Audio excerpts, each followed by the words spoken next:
Hello friends, இந்த கேக்கில் vanilla essence இல்லை, மைதா மாவு இல்லை, கோதுமை மாவு இல்லை, பேக்கிங் பவுடர் இல்லை, ஓவன் இல்லை, பட்டர் இல்லை. இது எதுவுமே இல்லாமல் ப்ளஃபியான கேக் எப்படி செய்யலான்னு பார்க்கலாம் வாங்க. ஒரே அளவு வச்சு தான் எல்லா பொருளுமே சேர்க்க போகிறோம். அதுக்கு நான் எடுத்திருக்க பொருள் பார்த்திங்கன்னா கவர்மெண்ட்டில் கொடுக்குற சத்து மாவு தாங்க. நான் 2 கப் அளவு சத்து மாவு எடுத்திருக்கேன். இதில் தண்ணி எதுவுமே சேர்க்க போகிறது கிடையாதுங்க.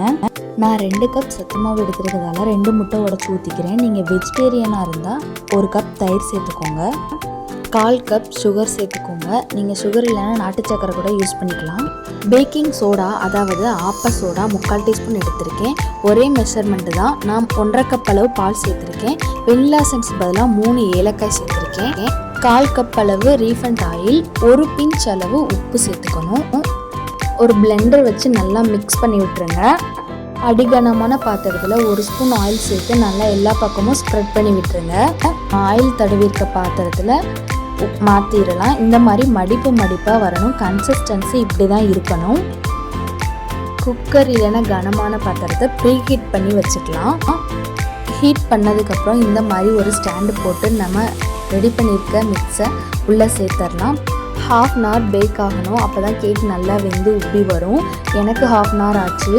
உங்களோட அடுப்பை பொறுத்து மாறுபடும். டெக்கரேஷனுக்காக செரி பழம் இருந்தது, அதை மட்டும் எடுத்து வச்சாச்சு.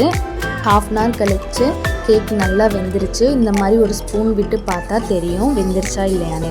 இந்த மாதிரி கத்தி வச்சு ஃபுல்லாக எடுத்து விட்டுருங்க. அப்போ தான் கேக் ஈஸியாக வரும். பிளேட்டுக்கு மாற்றும் போது கொஞ்சம் கூட பாத்திரத்தில் ஒட்டலை. நம்ம பட்டர் ஷீட் கூட போடலை. பாருங்கள் கேக் எப்படி சூப்பராக நல்லா ப்ளஃபியாக வந்திருக்குன்னு. பார்க்கவே சூப்பராக இருந்துச்சுங்க. சாப்பிடவும் சூப்பராக இருந்துச்சு. சத்து மாவில் பண்ண கேக்குன்னு சொன்னால் யாருமே நம்ப மாட்டாங்க. நல்லா சாஃப்டாகவும் இருந்துச்சு. நம்ம கேக் சாஃப்ட்னஸ்க்காக பட்டர் சேர்க்கலை, பட்டர் சீட் சேர்க்கலை, வெனிலா எசன்ஸ் சேர்க்கலை. நம்ம வீட்டில் இருக்கக்கூடிய பொருளை வச்சு சிம்பிளாக சூப்பராக செஞ்சாச்சு. நீங்களும் செஞ்சு பாருங்கள்.